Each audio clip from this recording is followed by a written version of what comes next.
तो last class में हम लोगों ने KMnO4 का प्रिपरेशन पढ़ा था। तो अभी हम लोग KMnO4 की प्रॉपर्टीज़ की तरफ मूव करते हैं। बेसिकली जब भी हम लोग ऑर्गेनिक केमिस्ट्री पढ़ा करते थे तो प्रॉपर्टीज़ को हमेशा हम दो टाइप्स में क्लासीफाई करते थे। एक आप लोगों की फिजिकल प्रॉपर्टीज़ और दूसरी होती थी आपकी chemical properties, right. But KMnO4 की जो फिजिकल प्रॉपर्टीज़ है ना वो इतनी कम है, या फिर कह सकते हो हमारे कोई काम की नहीं है कि उसके दो मैं अलग अलग वीडियोस बना रही हूँ कि बताओ KMnO4 की डेंसिटी क्या है, ये वो फलाना ढिमका। So nobody cares about the density. तो फिजिकल प्रॉपर्टीज़ ऑफ KMnO4 की अगर उसमें बात करें तो तुम्हें सिर्फ एक जानकारी तुम्हारे दिमाग के अंदर बहुत ही परफेक्टली फिट होनी चाहिए, और वो ये कि KMnO4 आप लोगों का क्रिस्टलिन सॉलिड होता है। ठीक है, हम में से कई लोग KMnO4 को एज अ सोल्यूशन इमेजिन करते हैं, बट आपको सोल्यूशन बनाना पड़ता है। ठीक है, सोल्यूशन बनाया नहीं रखते हम। ठीक है, जब भी आप KMnO4 को यूज़ करते हो आप हमेशा उसको फ्रेशली प्रिपेयर करते हो। अच्छा, उसके अलावा ये कलर कौन सा होता है, तो बेसिकली इसका जो कलर है आप लोगों का डीप पर्पल या फिर कह सकते हो डार्क वायलेट। ठीक है, डार्क वायलेट कलर का होगा। जब इसका सोल्यूशन बनाने की बारी आती है तो ऑब्वियस है कि तुम्हें इस चीज़ को पानी में डिज़ोल्व करना है, राइट। अब अगर तुम्हें पानी में इसको डिज़ोल्व करना है तो पानी में डिज़ोल्व करने के वक्त तीन चीज़ें हो सकती हैं। या तो ये पानी में कंप्लीटली डिज़ोल्व हो जाए, या तो ये पानी में डिज़ोल्व नहीं हो, या तो ये पार्शियली डिज़ोल्व हो, मतलब थोड़ा बहुत ही डिज़ोल्व हो रहा है। तो ऐसे में आप लोगों का ये जो KMnO4 होता है ये वाटर में जब आप इसको ऐड करते हो तो ये मॉडरेटली आपका सोल्यूबल होता है वाटर में।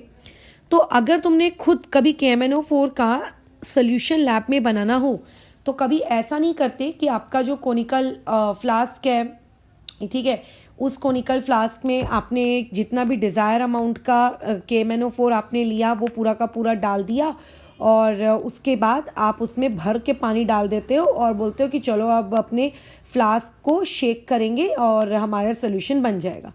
तो जब तुम लैब में एक्चुअली काम करोगे तब तुम्हें बहुत सारी चीज़ें खुद पता चल जाएंगी। अदरवाइज जो भी आप लोगों का फ्लास्क वगैरह रहता है उस फ्लास्क में आप थोड़ा सा पहले पानी लेते हो, फिर उस पानी में जितना आप डिज़ोल्व कर सकते हो आप उतना डिज़ोल्व करते हो।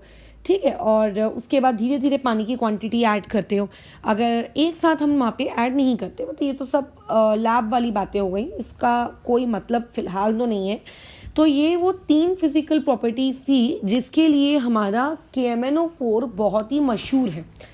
ठीक है, कि पहला इसका खुद का कलर, और दूसरा वो एक क्रिस्टलिन सॉलिड होता है, सोल्यूशन बाद में बनाया जाता है, और तीसरा अगर आप उसको पानी में डालोगे तो पानी में डालने के बाद क्या होगा। अब बात आती है KMnO4 की केमिकल प्रॉपर्टीज़ पे। अब देखो KMnO4 की जो केमिकल प्रॉपर्टीज़ है उनमें से एक केमिकल प्रॉपर्टी तो इतनी ज़्यादा फेमस है कि उसको बहुत जगह पे as a survival technique use किया जाता है। ठीक है, सर्वाइवल टेक्निक के जैसे मतलब क्या है इसका। फॉर एग्ज़ाम्पल आप किसी ऐसी जगह की ट्रैकिंग करने गए।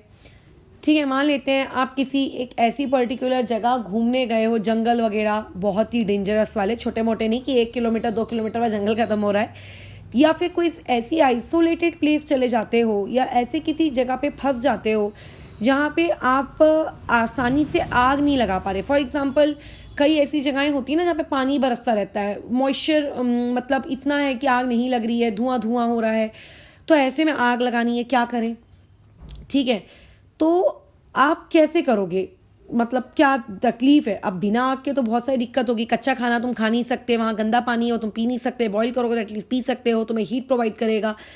तो अब ऐसे में हम कैसे करें। ठीक है, तो इसके लिए उपयोग में लाया जाता है, ठीक है, आप लोगों का प्यारा सा KMnO4। ठीक है, आपका कौन आता है प्रयोग में, KMnO4। अब ये KMnO4 कैसे प्रयोग में आएगा, वो इसीलिए आएगा क्योंकि देखो KMnO4 और K2Cr2O7 आप लोगों को किस नाम से बदनाम है।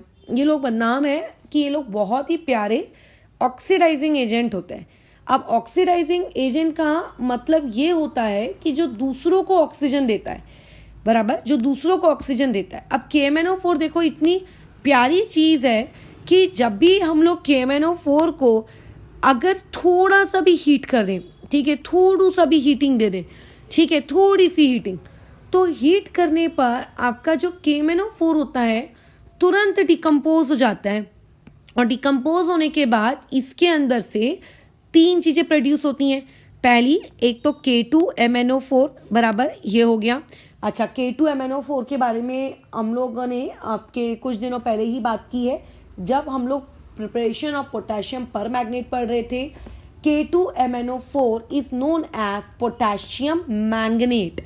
KMnO4 क्या कहलाता है? Potassium permanganate. और K2MnO4 क्या कहलाता है? पोटेशियम मैंगनेट, जिसका खुद का कलर कैसा होता है? ग्रीन। ठीक है। अच्छा, साथ में यहाँ से क्या निकलेगा? आपका MnO2 निकलेगा, प्लस यहाँ से इवॉल्व या फिर आप कह सकते हो लिबरेट होती है ऑक्सीजन गैस। अब अगर ऑक्सीजन गैस वहाँ से लिबरेट हुई तो ये कंबशन में हेल्प करता है।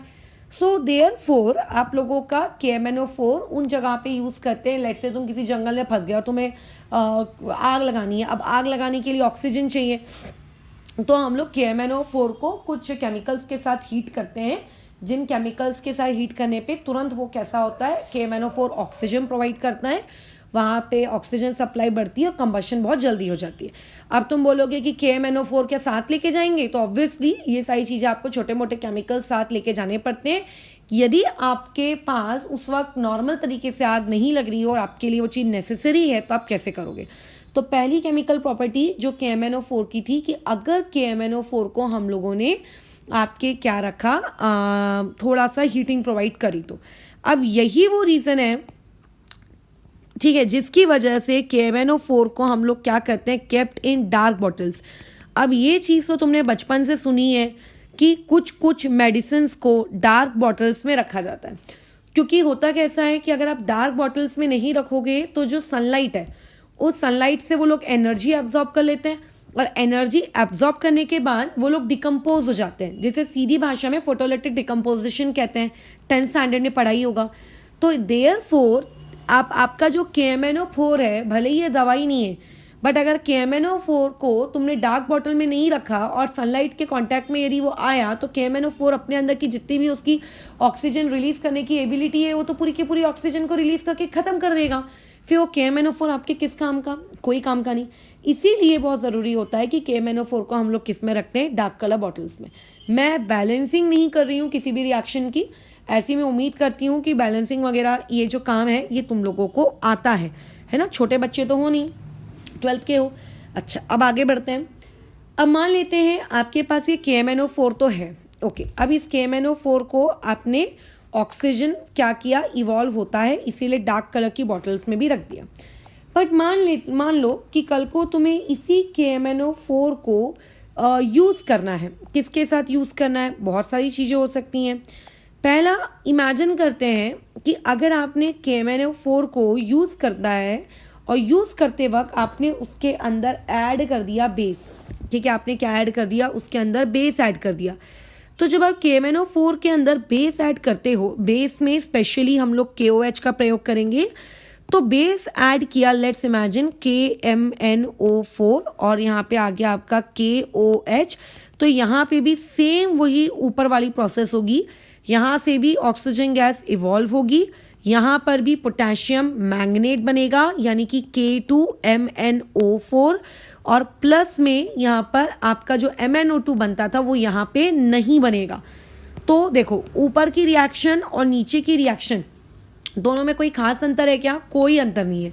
बस फर्क इतना है कि वहाँ पे आप लोगों का K2MnO4 है और यहाँ पे आपका ऊपर भी K2MnO4 है, ऊपर में MnO2 है, नीचे में MnO2 नहीं है, बराबर, नीचे में MnO2 नहीं है।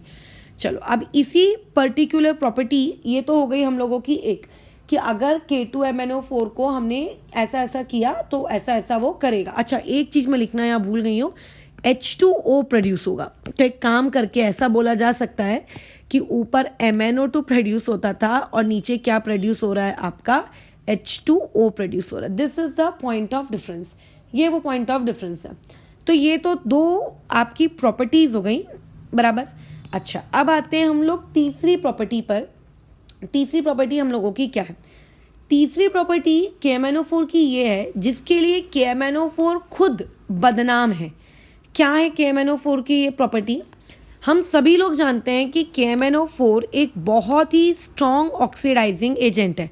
ठीक है, आप लोगों ने अभी जितनी भी क्या कहते हैं ऑर्गेनिक केमिस्ट्री पढ़ी, उस ऑर्गेनिक केमिस्ट्री में आपने जहाँ जहाँ ऑक्सीडेशन किया वहाँ तुमने KMnO4 को as a strong oxidizing agent पाया होगा, साथ ही साथ में K2CR2O7 भी।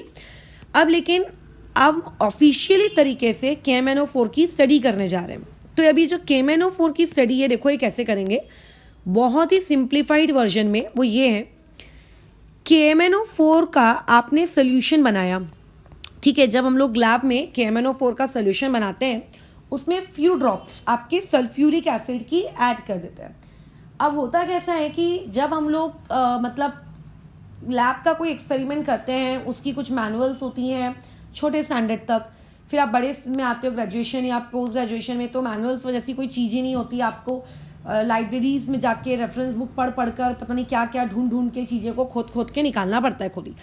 तो उसमें जैसे मान लेते हैं लास्ट ईयर हमारे जो सीनियर्स गए, अपन क्या करते हैं, उनकी मैनुअल निकालते हैं, उनकी मैनुअल में जैसा जैसा लिखा होता है उठा के छाप देते हैं। हमारे जो सीनियर्स होते हैं वो उनके सीनियर्स की उठा के छाप लेते हैं। ये प्रथा चलती आती है। अब होगा कैसे कि फॉर एग्जांपल KMnO4 का सोल्यूशन अपन बना रहे हैं। KMnO4 का सोल्यूशन बनाते वक्त हम बहुत ही इज्जत से आपका क्या करते हैं, H2SO4 की फ्यू ड्रॉप्स हम क्या कर देते हैं, उसमें ऐड कर देते हैं। ठीक है, अच्छा, अब कभी भी हम ये नहीं सोचते कि आखिर हम लोगों ने वहाँ पे आपके H2SO4 की फ्यू ड्रॉप्स ऐड क्यों की, क्या रीज़न हो सकता है उसके फ्यू ड्रॉप्स को ऐड करने का, बराबर। तो ऐसे केस में उसका बहुत ही सिंपल सा रीज़न है, यहाँ पर तुमको समझ में आ जाएगा। देखो, KMnO4 को अगर तुम उसमें फ्यू ड्रॉप्स एसिड की मतलब डालते हो, तो एसिड की फ्यू ड्रॉप्स डालने से होता कैसा है, ठीक है, फ्यू ड्रॉप्स डालने से होगा कैसा। फॉर एग्जाम्पल आपने कोई भी एसिड लिया, ऐसा नहीं है, स्पेसिफिकली हम लोग H2SO4 ही लेते हैं, उसका रीज़न भी मैं अभी बता दूंगी। लेकिन फिलहाल के लिए अगर मान लेते हैं आपने कोई भी एसिड लिया, तो एसिड को मैं रिप्रेजेंट कर रही हूँ H पॉजिटिव से। क्यों? क्योंकि एसिड ऑब्वियस है कि आपका क्या प्रोवाइड करेगा, H+ आयन ही प्रोवाइड करेगा। तुम चाहो तो वहाँ पे H+ ना लिखकर, अगर तुम्हें पता है कि स्पेसिफिकली H2SO4 लिया जाना है, तो आप H2SO4 भी ले सकते हो। बल्कि जो तुम्हारी टेक्स्ट बुक्स वगैरह में रिएक्शन होती हैं, उन रिएक्शंस में तो ये चीज़ पूरी की पूरी ऐसी लिखी हुई रहती है, KMnO4 प्लस H2SO4। ठीक है, बट फिलहाल के लिए तुम्हें समझाने हेतु मैं वहाँ पे सिर्फ H+ ले रही हूँ, बराबर। अच्छा, और उसके बाद नीचे लगे तो पूरी रिएक्शन लिखकर भी दिखा दूंगी। अब यहाँ पे आपने जो KMnO4 लिया, अगर मैं इसके K वाले पार्ट को हटा दूँ, या फिर अगर मैं तुमसे ये कहूँ यहाँ पे KMnO4 का ऑक्सीडेशन नंबर क्या है, तुम बोलोगे 1 + x - 8 = 0। सो x की वैल्यू कितनी आई, 7, बराबर। तो यानी कि क्या मैं ये लिख सकती हूँ कि KMnO4 लिखने से अच्छा है Mn की पावर में +7। इसमें तो किसी को डाउट नहीं है। प्रॉपर्टीज किसकी चल रही हैं, आपके KMnO4 की चल रही हैं। तो मैंने डायरेक्ट क्या लिख दिया, Mn की पावर +7। अब इसमें भी हो सकता है कई लोगों को दुख होने लगे या बाद में समझ ही ना आए, तो यहाँ पे मैं लिख देती हूँ कि यहाँ पे मैंगनीज की ऑक्सीडेशन स्टेट कितनी है, +7। अब जब आप इसको एसिडिक मीडियम में KMnO4 को as an oxidizing agent behave करवाते हो, तो देखो होता क्या है कि KMnO4 का ये जो KMnO4 है, ये KMnO4 दूसरों को ऑक्सीडाइज करता है, दूसरों को ऑक्सीडाइज करता है, लेकिन बेचारा खुद रिड्यूस हो जाता है। तो ऐसे में मैंगनीज की ऑक्सीडेशन स्टेट +7 है। अगर वो खुद रिड्यूस हो रहा है, इसका मतलब वो अपनी ऑक्सीडेशन स्टेट क्या कर लेता है, कम कर लेता है। और ऑक्सीडेशन स्टेट कम करके वो किस फॉर्म में कन्वर्ट हो जाता है, Mn2 पॉजिटिव के फॉर्म में कन्वर्ट हो जाता है। किसके फॉर्म में, Mn2 पॉजिटिव के फॉर्म में। किसके फॉर्म में, Mn2 पॉजिटिव के फॉर्म में। कैसे पता चला मुझे Mn2 पॉजिटिव के फॉर्म में कैसे पता चला, क्योंकि जब वो KMnO4 आपके H2SO4 के साथ रिएक्ट करता है, तो H2SO4 के साथ रिएक्ट करने के बाद उसका जो प्रोडक्ट बनता है, उस प्रोडक्ट की ऑक्सीडेशन स्टेट होती है Mn की पावर में 2+। ठीक है, साथ में H2O भी बनता है। ये एक रेडॉक्स रिएक्शन है। इस रेडॉक्स रिएक्शंस की जो बैलेंसिंग है वो किस तरीके से की जाती है वो आप रेडॉक्स चैप्टर में सीखते हो, ठीक है, वो अभी जैसे ही मैं पढ़ाऊंगी वो चीज़ हो भी जाएगी, बट इसकी बैलेंसिंग पे फिलहाल अभी हम नहीं घुसते। अगर तुम्हें मैं अगर नहीं घुसाऊँ और खुद मुझे बैलेंसिंग पता है तो मैं जानती हूँ कि यहाँ पे H+ के आगे 8 आएगा, 5 इलेक्ट्रॉन्स भी आते हैं और यहाँ पे 4H2O मैं इसको लिख देती हूँ। तो अब तुम ये देखो कि पहले KMnO4 की ऑक्सीडेशन स्टेट +7 थी और अब KMnO4 में जो मैंगनीज है, स्पेशली मैंगनीज, उस मैंगनीज की ऑक्सीडेशन स्टेट +2 हो गई है। यानी कि अगर कोई तुमसे पूछेगा कि चेंज इन ऑक्सीडेशन स्टेट पर मैंगनीज एटम कितना आया तो आप जवाब दोगे 5। और इसी चेंज इन ऑक्सीडेशन स्टेट को हम लोग कहते हैं वैलेंसी फैक्टर, बराबर। इसी हम लोग क्या कहते हैं, वैलेंसी फैक्टर, जिसे आप रेडॉक्स वाले चैप्टर में पढ़ोगे। तो यानी कि जब जब हम KMnO4 को क्या करते हैं, एसिडिक मीडियम में यूज करते हैं, तो एसिडिक मीडियम में यूज करने से आपका जो KMnO4 होता है वो वैलेंसी फैक्टर बराबर कितना दिखाता है, 5। यानी कि इसका क्या अर्थ है, इसका ये अर्थ है कि वो KMnO4 दूसरों को ऑक्सीडाइज करने के चक्कर में, ठीक है, वही KMnO4 दूसरों को ऑक्सीडाइज करने के चक्कर में खुद 5 इलेक्ट्रॉन्स क्या करता है, एक्सेप्ट करता है। 5 इलेक्ट्रॉन वो क्या करता है, एक्सेप्ट करता है। कौन एक्सेप्ट करता है, KMnO4, क्योंकि वैलेंसी फैक्टर बराबर कितना आया है, 5। क्या करता है, 5 इलेक्ट्रॉन्स को वो एक्सेप्ट कर रहा है। अच्छा, अब अगर मान लेते हैं इसी KMnO4 को मैंने एसिडिक मीडियम में यूज ना करते हुए हमने इसको न्यूट्रल मीडियम में यूज किया होता, है ना। अगर आपने बोला होता कि नहीं KMnO4 मुझे तुझे एसिडिक मीडियम में यूज नहीं करना है, मुझे तुझे किस में यूज करना है, न्यूट्रल मीडियम में, तो क्या होता, कुछ नहीं होता। जहाँ बस देखो क्या होगा, आपका KMnO4 ना तो मैं कोई बेसिक मीडियम ले रही हूँ, ना तो मैं कोई एसिडिक मीडियम ले रही हूँ, कुछ भी नहीं ले रहे, हम कुछ भी नहीं ले रहे। अच्छा, और ऐसे में फिर ये जो आपका KMnO4 है, ये KMnO4 खुद को कन्वर्ट कर लेता है आपके MnO2 में। खुद को किस में कन्वर्ट कर लेता है, MnO2 में, ठीक है, MnO2 में।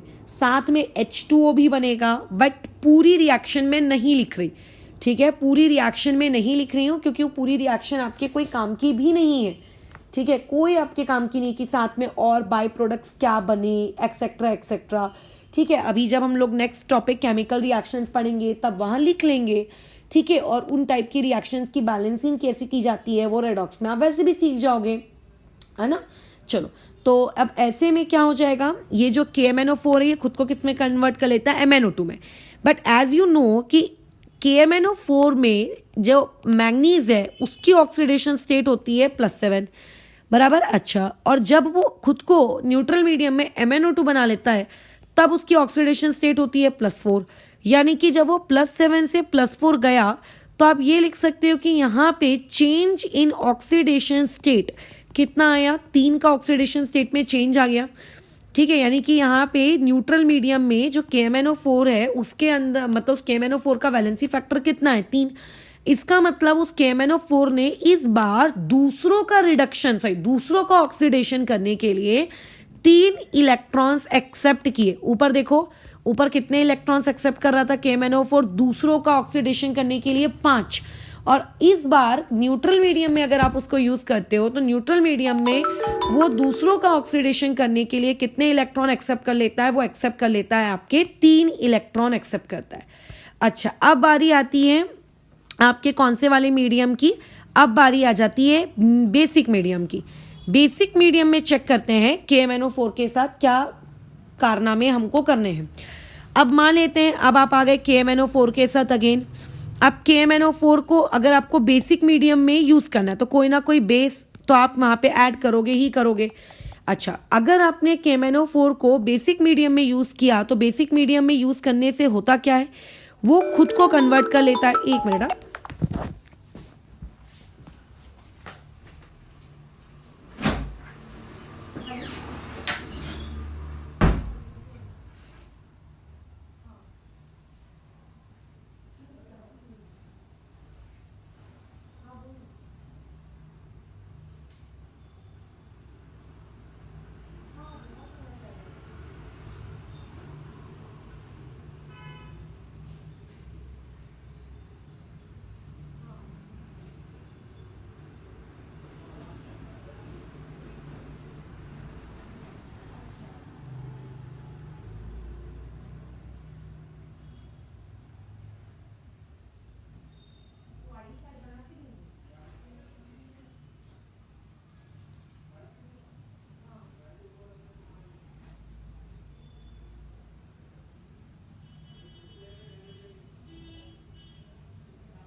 चलो अब आ जाते हैं वापस से।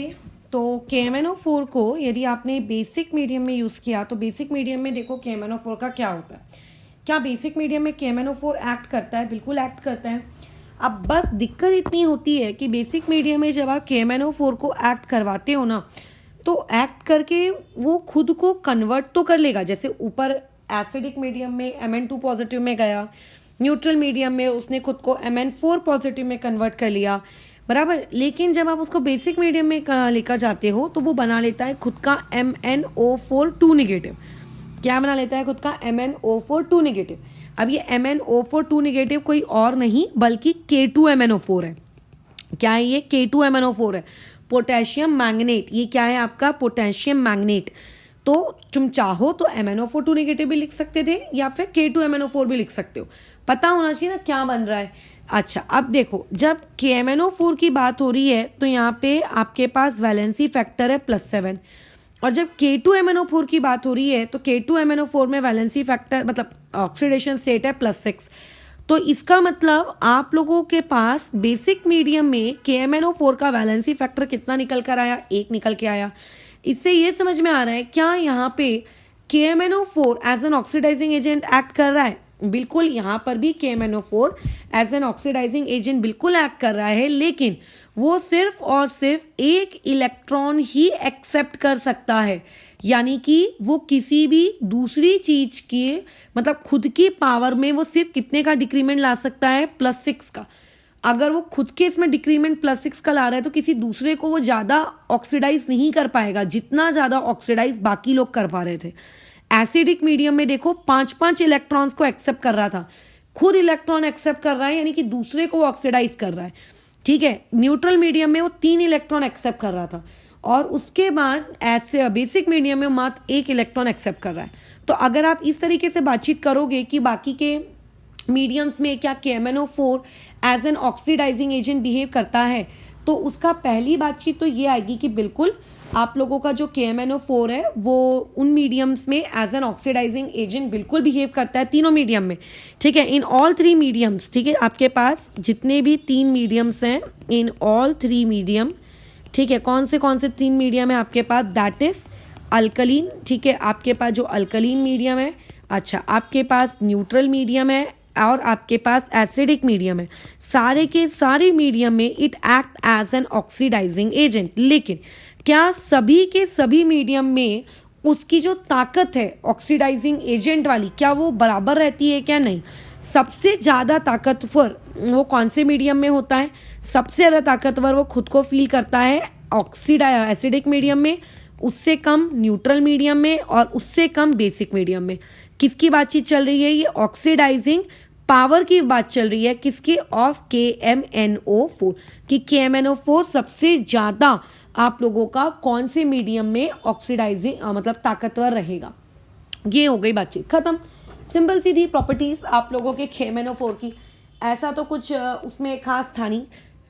केमिकल रिएक्शंस में तो मैं भी जा ही नहीं रही हूँ, मैं सिर्फ KMnO4 की प्रॉपर्टीज बता रही हूँ कि KMnO4 क्या क्या कर सकता है, ठीक है। वो दूसरों को ऑक्सीडाइज कर सकता है, ये उसकी सबसे ज़्यादा आप लोगों की मतलब सबसे इम्पॉर्टेंट उसकी खास बात है, ठीक है, सबसे इम्पॉर्टेंट उसकी खास बात है।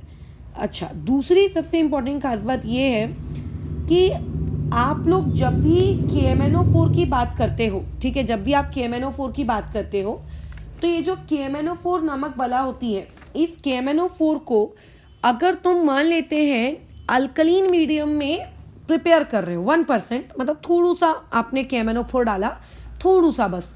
अच्छा, तो ऐसे भी ये एक नोट है, जैसे ये पॉइंट एक नोट है वैसे ही एक दूसरा पॉइंट भी एक नोट है कि जब भी आपके पास अल्कलीन मीडियम में आपके पास क्या होगा? KMnO4 का सोल्यूशन होगा, ठीक है, KMnO4 सोल्यूशन। तो उसको हम लोग कहते हैं बेयर्स रिएजेंट, बराबर। उसको हम लोग क्या कहते हैं? Bears reagent. ये आपके ऑर्गेनिक का पार्ट है, तो यहाँ से तुमको पता चल गया कि व्हाट इज बेयर्स रिएजेंट। तो ऐसा नहीं है कि KMnO4 के सोल्यूशन में हम लोगों ने भर के, ठीक है, आपका अल्कलीन मीडियम का प्रयोग कर लिया। मात्र 1% का हम लोग यूज़ करते हैं। क्या करते हैं हम लोग? इसको मात्र 1% हम लोग यूज़ करते हैं। तो ये होता है आपका bears reagent, alkaline solution of KMnO4, बल्कि कोल्ड KMnO4 बराबर। अच्छा, अब इस बेयर्स रिएजेंट का यूज क्या है, इस पे भी बातचीत कर लो। ये भी एक बहुत इंपॉर्टेंट पार्ट है कि इसका यूज क्या है। तो ये जो बेयर्स रिएजेंट होता है, इसको जब भी हम लोग केमिकल लैब्स में काम करते हैं कि कौन सा आपके पास ऑर्गेनिक कंपाउंड होगा या कौन सा फंक्शनल ग्रुप डिटेक्शन हम करते हैं, या फिर ये पता लगाना होता है कि आप जो सॉल्ट तो नहीं, जो आपको कंपाउंड दिया गया है वो सैचुरेटेड है कि वो कंपाउंड अनसैचुरेटेड है, तो इसके लिए बेयर्स रिएजेंट का क्या किया जाता है, यूज किया जाता है। अब होता ऐसा है कि जब भी आप ये बेयर्स रिएजेंट को किसी अनसैचुरेटेड चीज के साथ रिएक्ट करोगे, ये डी ब्लॉक से थोड़ा सा हम बातचीत कर रहे हैं ताकि, क्योंकि बेयर्स रिएजेंट का नाम उठा है तो पता भी चलना चाहिए ना कि बेयर्स रिएजेंट करता क्या है। ठीक है, तो बेयर्स रिएजेंट का होता ये है सिंपल सा कि जब भी आप किसी भी अनसैचुरेटेड, अब अनसैचुरेटेड में अल्केन भी आ सकता है और अल्कीन भी आ सकता है और अल्काइन भी आ सकता है, किसी भी अनसैचुरेटेड कंपाउंड में अगर आपने बेयर्स रिएजेंट डाल दिया तो बेयर्स रिएजेंट डालने के बाद कलर चेंज हो जाता है। कलर चेंज कैसे हो जाता है, बेयर्स रिएजेंट क्या है, KMnO4 ही तो है, बस अल्कलीन है, तो खुद बेयर्स रिएजेंट कौन से कलर का दिखता है, वायलेट कलर का दिखता है। अगर आपने किसी उसको अनसैचुरेटेड सोल्यूशन में डाल दिया या अनसैचुरेटेड कंपाउंड में डाल दिया, तो अनसैचुरेटेड कंपाउंड में डालने के बाद एक कुछ तो नया कंपाउंड बनेगा। वो नया कंपाउंड क्या बनेगा, वो आपके ऑर्गेनिक केमिस्ट्री में आप सीख लेना, कुछ तो नया कंपाउंड बनेगा, लेकिन उस नए कंपाउंड की वजह से आप लोगों का जो सोल्यूशन जो पहले वायलेट कलर का दिखता था, अब वो सोल्यूशन कैसा दिखने लगेगा, कलरलेस। तो यानी कि अगर आपके पास कोई कंपाउंड दिया है और आपको पहचानना है कि वो सैचुरेटेड है कि वो अनसैचुरेटेड है, वो अल्केन है कि वो अल्कीन है कि अल्काइन है, तो अल्कीन और अल्काइन में तो बेयर्स रिएजेंट डिस्टिंग्विश नहीं कर पाएगा, फिलहाल उतना डीप में हम नहीं जा रहे हैं, लेकिन अनसैचुरेटेड और सैचुरेटेड के बीच में डिस्टिंग्विश कर लेगा। आप उस कंपाउंड में बेयर्स रिएजेंट डालो, थोड़ा सा टेस्ट ट्यूब को आपकी हिलाओ और उसके बाद आप ये देखोगे कि आपका जो सोल्यूशन बेयर्स रिएजेंट पहले वायलेट कलर का होता था, आप लोगों का वो अब क्या हो चुका है, कलरलेस हो चुका है। तो इसे हम लोग कहते हैं बेयर्स टेस्ट। ये टेस्ट क्या काम आता है, अनसैचुरेशन बताने के काम में आता है कि आपको जो कंपाउंड दिया गया है वो आपका क्या कहते हैं, कहीं अनसैचुरेटेड तो नहीं है। तो ये यूज होता है आपके बेयर्स रिएजेंट का। क्वालिटेटिव एनालिसिस ऑर्गेनिक केमिस्ट्री में जब भी की जाती है तो डबल बॉन्ड ट्रिपल बॉन्ड है कि नहीं है कंपाउंड में, ये पहचानने के लिए हम इसको क्या करते हैं, यूज करते हैं। ठीक है, बस तो ये एक जानकारी थी बेयर्स रिएजेंट के उपलक्ष्य में तुम्हारे पास। अब इसके बाद हम लोगों को जो जो चीजें पढ़नी है ना, वो पढ़नी है KMnO4 की प्रॉपर्टीज। ठीक है, अब सब दुनिया जानती है कि KMnO4 एक अच्छा ऑक्सीडाइजिंग एजेंट है, तो KMnO4 किसको ऑक्सीडाइज कर सकता है। अब किसको ऑक्सीडाइज कर सकता है, इस चीज को दो नजर से पढ़ा जाता है। पहला ऑर्गेनिक केमिस्ट्री की नजर से और दूसरा इनऑर्गेनिक केमिस्ट्री की नजर से। अब ऑब्वियस है कि ऑर्गेनिक केमिस्ट्री के पॉइंट ऑफ व्यू से KMnO4 को हम लोग मतलब किसको ऑक्सीडाइज करेगा, किसको ऑक्सीडाइज वो नहीं करेगा, ये पार्ट आप ऑर्गेनिक केमिस्ट्री में पढ़ेंगे जब आपका चैप्टर होगा ऑक्सीडेशन एंड रिडक्शन। बट फिलहाल जो कि 12th वालों ने पढ़ भी लिया है उन लोगों को तो आता भी है, लेकिन अगर मान लेते हैं इनऑर्गेनिक केमिस्ट्री की नजर से पढ़ना है, ठीक है, इनऑर्गेनिक केमिस्ट्री की नजर से पढ़ना है, तो ये जो KMnO4 है किन किन लोगों को ऑक्सीडाइज कर सकता है। फॉर एग्जाम्पल आपके पास मान लेते हैं कोई पोटेशियम आयोडाइड का कोई सोल्यूशन है, अगर मैंने उसमें KMnO4 डाला तो क्या होगा, बराबर, ये एक पहला डाउट। अगर मेरे पास मैंगनीज सल्फेट का सोल्यूशन है तो क्या होगा, सो नाइट्राइट्स है तो क्या होगा, मेरे पास सल्फर डाइऑक्साइड गैस है तो क्या होगा।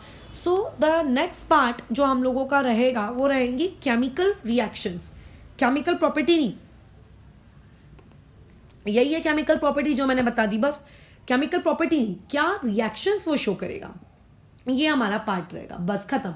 और यहां से आप लोगों का फिर KMnO4 का जो पुराण है वो बंद हो जाएगा और नेक्स्ट पार्ट जो शुरू होगा वो रहेगा K2Cr2O7, बराबर, बस खत्म हो जाती है कहानी। ठीक है, अच्छा, और उसके अलावा एक और चीज़ है जो मैं अभी तुम्हें बता देती हूँ, बात के लिए इसको नहीं छोड़ते हैं क्योंकि हम प्रॉपर्टीज़ वाला पार्ट पढ़ रहे हैं। देखो, दो चीजें हैं जिसके बारे में जिक्र हम लोगों ने प्रिपरेशन ऑफ KMNO4 में भी किया था।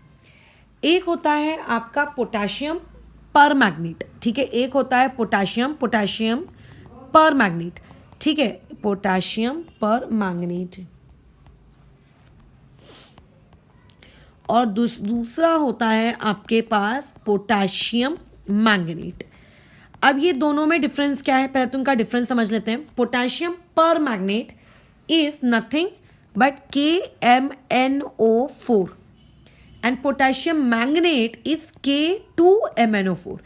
तुम्हें लगेगा कि एक तरफ एक के है, दूसरी तरफ दो के है, मतलब सिर्फ एक के और दो के का डिफरेंस है, ओके, बट यानी कि अगर मैं इस चीज को ऐसा लिखूं आयंस के टर्म्स में, तो इस वाली स्पीशीज को हम कहेंगे MNO4 नेगेटिव, यानी कि पोटाशियम पर मैग्नेट में जो पर मैग्नेट होता है, पर मैग्नेट आयन, इसको हम कहते हैं, जैसे सल्फेट SO4 2 नेगेटिव होता है, जैसे कार्बोनेट CO3 2 नेगेटिव होता है, बाइकार्बोनेट HCO3 नेगेटिव होता है, वैसे ही पर मैग्नेट आप किसे कहते हो, पर मैग्नेट आप इस वाला को कहते हो MNO4 नेगेटिव को।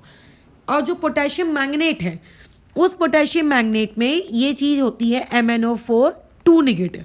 तो जब आपके पास MNO4 नेगेटिव हो then it will be permanganate, और जब MNO4 2 नेगेटिव हो then it will be known as आपका ओनली मैग्नेट। स्पेलिंग एरर ठीक कर लीजिएगा। तो ये मैग्नेट और ये पर मैग्नेट क्या होते हैं हमने बात कर ली। अच्छा, उसके बाद बात आती है कलर्स की। तो कलर्स के रिस्पेक्ट में भी तुम्हें अच्छी खासी जानकारी है।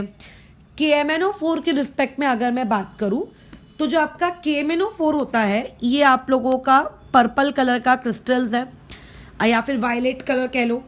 और पोटेशियम मैग्नेट की अगर बात करें तो ये हमने जब प्रिपरेशन पढ़ी थी KMNO4 की, उसी दिन मैंने बता दिया था, ये ग्रीन कलर का मास होता है, ठीक है। किस कलर का होता है ये? ग्रीन कलर का होता है आपका potassium magnet, okay.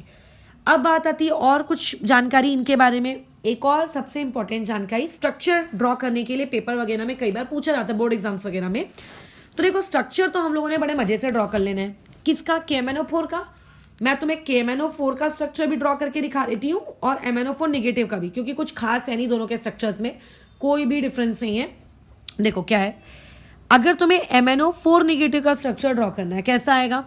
Mn double bond O, ठीक है, डबल बॉन्ड O, और उसके बाद यहाँ पे आ जाना है Mn और एक और डबल बॉन्ड O, और यहाँ पे लेट्स से O नेगेटिव। अच्छा, एक काम करते हैं, हाँ ठीक है, कहीं भी लाओ सब तो इक्वेलेंट ही होता है, O नेगेटिव। अच्छा, और यहाँ पे अगर तुम्हें MNO4 2 नेगेटिव का ड्रॉ करना है तो Mn double bond O, double bond O, क्योंकि दो O नेगेटिव है, 2 नेगेटिव है ना, तो यानी कि 2 ऑक्सीजन सिंगल बॉन्ड के रहेंगे। और ये ऐसे, अगर किसी ने तुमसे KMNO4 बोला होता तो इस O के बाजू में बस K लगा देते हैं। जहां पे निगेटिव है ना, उस निगेटिव को हटा के K लगा दो। किसी ने तुमसे K2MNO4 बोला होता तो जहां जहां निगेटिव दिख रहा वहां K लगा दो। बट हमको उन सब में इंटरेस्ट नहीं है, मेरे को उसके आयंस में इंटरेस्ट है, ठीक है। तो ये हो गया आपके MNO4 नेगेटिव और MNO4 2 नेगेटिव दोनों का स्ट्रक्चर। अब ये साफ साफ दिख रहा है, अगर आंखों से आपने देखो तो साफ साफ दिख रहा है कि दोनों का जो क्या कहते हैं उसको, ज्योमेट्री है, दोनों की ज्योमेट्री आपको कैसी दिख रही है? टेट्राहेड्रल। अब जिसको केमिकल बॉन्डिंग नहीं आती, ठीक है, जिसको केमिकल बॉन्डिंग का कुछ भी नहीं आता, ठीक है, तो ऐसे इंसान को तो ये समझ में भी नहीं आ रहा होगा कि टेट्राहेड्रल क्या होता है। बट जिनको केमिकल बॉन्डिंग आ रही है उनको पता है इस पर्टिकुलर ज्योमेट्री को हम लोग क्या कहते हैं, आप लोगों का टेट्राहेड्रल ज्योमेट्री कहते हैं। चलो ठीक है, ये बात समझ में आ गई। अब इसके अलावा ये है कि अगर कोई तुमसे इसके हाइब्रिडाइजेशन के बारे में पूछे तो हम साफ साफ बोल देते हैं कि यहाँ पे भी हाइब्रिडाइजेशन sp3 है, यहाँ पे भी हाइब्रिडाइजेशन sp3 है। अब अगर मैं सिर्फ इतनी बात करूँ तो सिर्फ इतनी, अब कई लोगों का मानना होता है कि नहीं, हाइब्रिडाइजेशन यहाँ पे sp3 नहीं है, वो कुछ और है। तो देखो, वो जो एक्सप्लेनेशन है वो हमारा बियॉन्ड द सिलेबस जाएगा। अगर मैं तुम्हें DS3 हाइब्रिडाइजेशन के बारे में बात करूंगी तो वाली चीज तो तुम्हारे सिलेबस में नहीं है, उन हाइब्रिडाइजेशन को तुमने कभी सुना नहीं है। तुमने कभी P3 D3 हाइब्रिडाइजेशन ये सब कहाँ सुने हो? कभी नहीं सुने हो। तो फिलहाल जितना हम लोगों ने पढ़ा है उस जानकारी के हिसाब से ये तो हमको अच्छे से पता है कि ये दोनों की हाइब्रिडाइजेशन कौन सी है, आपकी sp3 है। अच्छा ठीक है, अब sd3 हाइब्रिडाइजेशन बोला जाता है कि होती है, जो कि रहती भी है, फैक्ट भी है, लेकिन वो अनफॉर्चुनेटली तुम्हें बताया नहीं जा सकता क्योंकि वो आपके सिलेबस का पार्ट ही नहीं है। ठीक है, वो आपके सिलेबस का पार्ट ही नहीं है sd3 हाइब्रिडाइजेशन। तो दोनों की जो हाइब्रिडाइजेशन है हम लोग उसको क्या लिखेंगे, sp3 ही लिखेंगे। चलो ये भी हो गया। अब उसके अलावा बात एक सबसे इंपॉर्टेंट है कलर की। हमें लगेगा कि कलर क्यों इतना इंपॉर्टेंट है, तो देखो कलर इसीलिए इंपॉर्टेंट है यहाँ पे कि जब तुम MnO4 निगेटिव की बात करते हो तो वहाँ पे Mn+7 होता है, और जब MnO4 निगेटिव की बात करते हो तो Mn+6 होता है। तुम्हें नॉर्मल Mn का भी कॉन्फ़िगरेशन आता है। Mn का atomic number 25, configuration will be क्या हो जाएगा, 1s2 2s2 2p6 3s2 3p6 बराबर, और उसके बाद 4s2। अब आया मोस्ट इंपॉर्टेंट पार्ट, ठीक है, आपका 3d5। अब अगर मैं तुमसे कहती हूं कि Mn पॉजिटिव का कॉन्फ़िगरेशन लिखो, तो देखो एर्गन तक का कॉन्फ़िगरेशन तो वैसे ही रहेगा। +7 का मतलब आपको 7 इलेक्ट्रॉन्स निकालने को बोल रहा है, तो सातों इलेक्ट्रॉन्स अगर निकाल दोगे तो 4s 0 हो जाएगा और 3d5 भी 3d 0 हो जाएगा। और अगर मैं तुमसे वहीं पे मैंगनीज +6 का लिखने को कहती हूँ कॉन्फ़िगरेशन, तो वो क्या होगा, एर्गन तक का कॉन्फ़िगरेशन तो चलो ठीक है, लेकिन आप लोगों के पास चीज़ें कैसी आएंगी, आपके पास आएगा 4s 0 और 3d1। क्या आएगा, 4s 0 3d1। यानी कि साफ साफ दिख रहा है कि जो MnO4 2 निगेटिव होता है, ठीक है, जो आपका मैग्नेट आयन होता है, इस मैग्नेट आयन के पास D1 है। D1 मतलब D में एक इलेक्ट्रॉन है, और क्योंकि D में एक इलेक्ट्रॉन है तो आप यहाँ पे लिख सकते हो कि MnO4 2 निगेटिव है 1 अनपेयर्ड इलेक्ट्रॉन। क्या है, 1 अनपेयर्ड इलेक्ट्रॉन। और यहाँ पे तो D पूरी तरीके से 0 है, तो यहाँ पे किसी भी प्रकार का कोई भी अनपेयर्ड इलेक्ट्रॉन है ही नहीं, बराबर। अच्छा चलो कोई दिक्कत नहीं है, यहाँ पे कोई अनपेयर्ड इलेक्ट्रॉन नहीं है, तो नहीं है, क्या जाता है।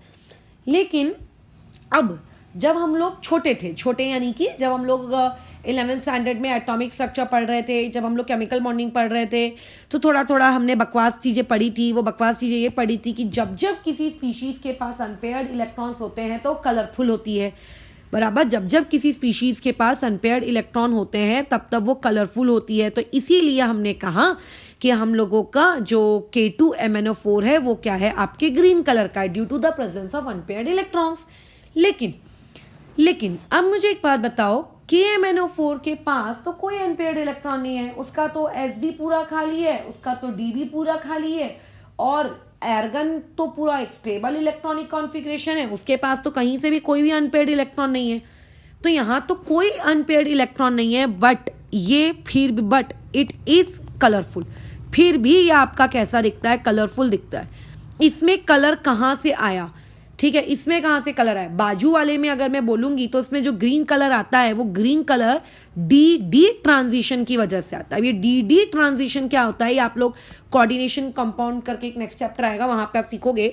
इसमें जो कलर दिखता है वो कलर डी ट्रांजिशन की वजह से दिखता है, बट डी ट्रांजिशन होने के लिए डी इलेक्ट्रॉन्स तो होना चाहिए ना, तो ये डी इलेक्ट्रॉन्स हैं, इसीलिए उसने डी ट्रांजिशन किया, और डी ट्रांजिशन उसने किया इसीलिए उसके पास कलर आपको दिख रहा है। लेकिन जो KMnO4 है उसके पास तो डी इलेक्ट्रॉन्स है ही नहीं, तो इसका मतलब यहाँ पे किसी भी प्रकार का कोई डी ट्रांजिशन नहीं होगा। अब कोई डी ट्रांजिशन नहीं हो रहा है, फिर भी चीज़ें कलरफुल दिख रही है। अब इसको समझना है कि इसका रीज़न क्या है। ये रीज़न आपके सिलेबस में ज़्यादा डिटेल में कतई नहीं है, कतई नहीं मतलब कतई नहीं, सिर्फ आपको वहाँ पे एक रीज़न दिया हुआ है इसका, वो ये है ड्यू टू LMCT, ठीक है, ड्यू टू LMCT। अब LMCT का फुल फॉर्म मैं बोल दे रही हूँ, अच्छा लिख ही देती हूँ, चलो, L फॉर लिगेंड। अब जिन लोगों ने 11th में है वो लोग अगर देख रहे हैं उनको तो पता भी नहीं होगा लिगेंड्स क्या होते हैं। जिन्होंने कोऑर्डिनेशन केमिस्ट्री पढ़ रखी है उनको पता होगा कि लिगेंड्स क्या होते हैं। लिगेंड्स M का मतलब होता है मेटल, और C का मतलब होता है चार्ज, और T का मतलब होता है ट्रांसफर। LMCT एक फिनोमेना है जिसकी वजह से यहाँ पर आप लोगों को KMnO4 क्या दिखता है, कलरफुल दिखता है। क्या दिखता है आपका, कलरफुल दिखता है, ठीक है। अगर वहाँ पर आप लोगों के पास KMnO4 में LMCT होता है, इसीलिए डी ट्रांजिशन तो नहीं होता, तो KMnO4 के कलर को कौन एक्सप्लेन करता है? LMCT एक्सप्लेन करता है, DD ट्रांजिशन एक्सप्लेन नहीं करता। ये पॉइंट याद रखोगे। अब हमें कैसे पता LMCT कहाँ लगेगी? तो देखो यूजुअली LMCT हम वहां लगाते हैं, आपके इसमें तो LMCT की डिटेल्स का ड भी नहीं है, तो LMCT तुम लोगों के लिए सिर्फ एक नाम है और ये नाम बनकर ही रह जाएगा। बट फिर भी LMCT के बारे में इतना सा आपको पता होना चाहिए कि LMCT वहां लगाई जाती है जहां पे कोई डी इलेक्ट्रॉन्स नहीं होते। तो क्योंकि उसके पास डी इलेक्ट्रॉन्स नहीं थे, देयरफॉर वहां LMCT लगी और उसका कलर आपको दिखने लगा। ठीक है, बाकी LMCT तो आप पूरा 12th पढ़ लो, आपके सिलेबस का ही पार्ट नहीं है।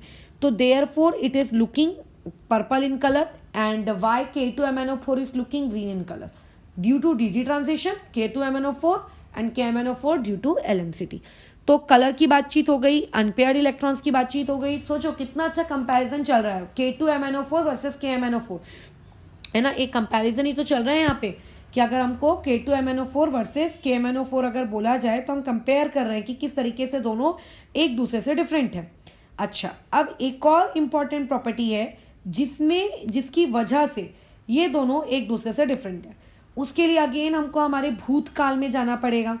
अब भूतकाल हम लोगों का क्या है? देखो, भूतकाल हमारा ये कहता है कि जब हम छोटे थे, जब हमने एटॉमिक स्ट्रक्चर पढ़ा था, उस दौरान जब हमने इलेक्ट्रॉनिक कॉन्फ़िगरेशन लिखना सीखा था, उस दौरान हमको ये चीज़ सिखाई गई थी, अगर किसी भी स्पीशीज़ के पास आपको अनपेयर्ड इलेक्ट्रॉन दिखता है तो अनपेयर्ड इलेक्ट्रॉन वाली स्पीशीज़ जो होती हैं वो क्या कहलाती हैं? वो पैरामैग्नेटिक कहलाती हैं। क्या कहलाती हैं? वो पैरामैग्नेटिक कहलाती हैं। क्या कहलाती हैं वो लोग? पैरामैग्नेटिक कहलाती हैं। ठीक है, अब यानी कि K2MnO4 के पास अनपेयर्ड इलेक्ट्रॉन है, तो अगर मैं रूम टेम्परेचर की बात करूं, सादा रूम टेम्परेचर पे आपने K2MnO4 को रखा है, तो K2MnO4 उस अनपेयर्ड इलेक्ट्रॉन्स की वजह से तो पैरामैग्नेटिक रहेगा। ठीक है, पैरामैग्नेटिक रहेगा। तो इसमें तो किसी को कोई डाउट नहीं होना चाहिए कि K2MnO4 पैरामैग्नेटिक क्यों है। बराबर, K2MnO4 पैरामैग्नेटिक क्यों है। अब बात आती है आपके KMnO4 की, है ना। अब बात आती है आपके KMnO4 की। तो अब बेचारा जो KMnO4 है, उस KMnO4 के पास तो आपको एक भी, देखो, अनपेयर्ड इलेक्ट्रॉन दिख रहा है क्या? नहीं, उसके पास तो कोई भी अनपेयर्ड इलेक्ट्रॉन नहीं है।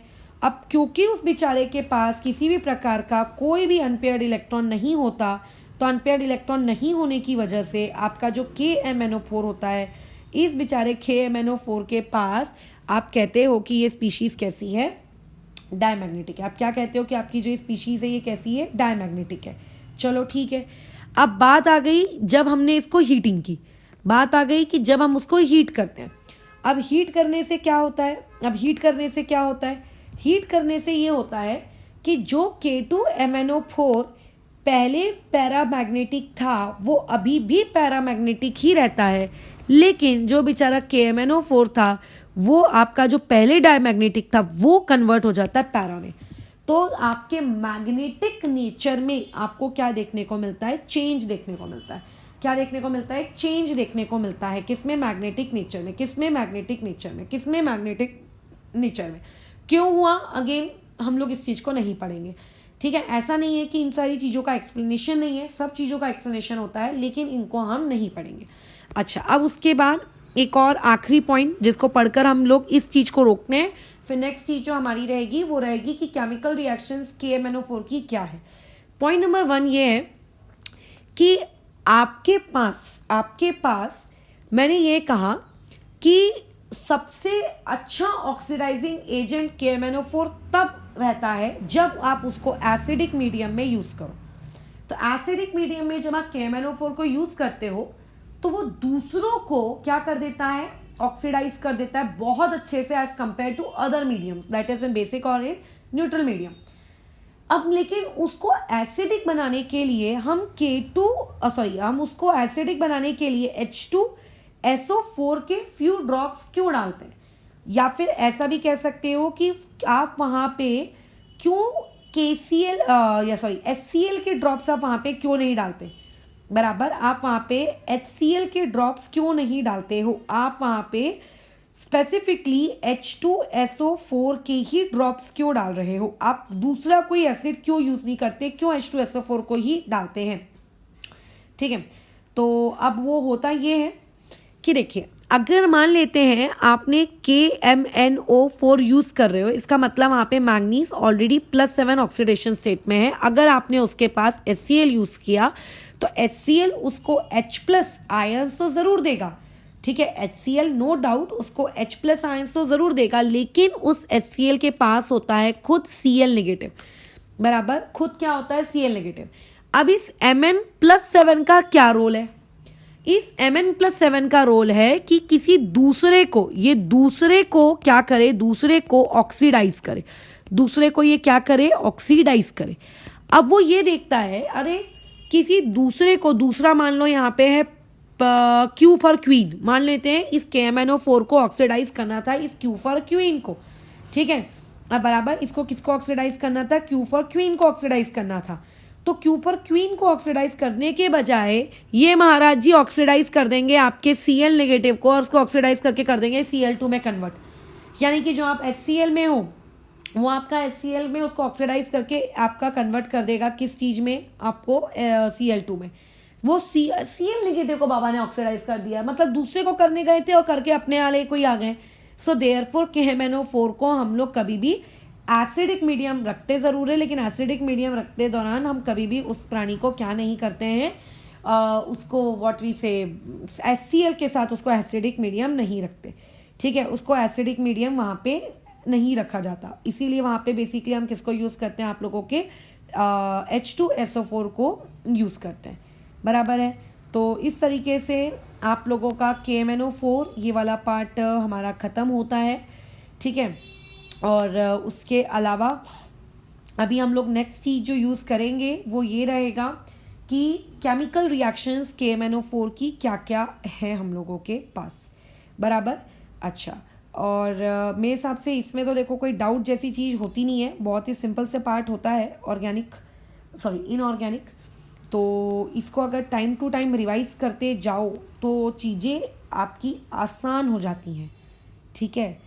और अगर तुम नहीं करोगे टाइम टू टाइम तो फिर गड़बड़ में चीज़ें कन्वर्ट हो जाती हैं, बराबर। अच्छा, और उसके अलावा एक और डाउट आता है यहाँ पे एक इंसान को कि KMnO4 को जो उसने HCl को ऑक्सीडाइज कर दिया तो क्या वो H2SO4 को ऑक्सीडाइज नहीं करेगा। तो देखो H2SO4 में अगर तुम उसकी ऑक्सीडेशन नंबर निकालो तो ऑक्सीडेशन नंबर आएगा 2 + x - 8 = 0, यानी कि वहाँ पे जो सल्फर है वो ऑलरेडी +6 की पावर में ऑलरेडी है ना, +6 उसके पास ऑलरेडी है। अब इसमें होता क्या है कि सल्फर की जो मैक्सिमम सिचुएशन होती है वो +6 ही होती है, उससे ज़्यादा वो ऑक्सीडाइज हो ही नहीं सकता, उससे ज़्यादा वो ऑक्सीडाइज हो ही नहीं सकता, इस वजह से वो नहीं कर पाया, ठीक है। चलो फिर इस चीज़ को अभी हम लोग यहाँ रोकते हैं, आगे बाद में कंटिन्यू करेंगे नेक्स्ट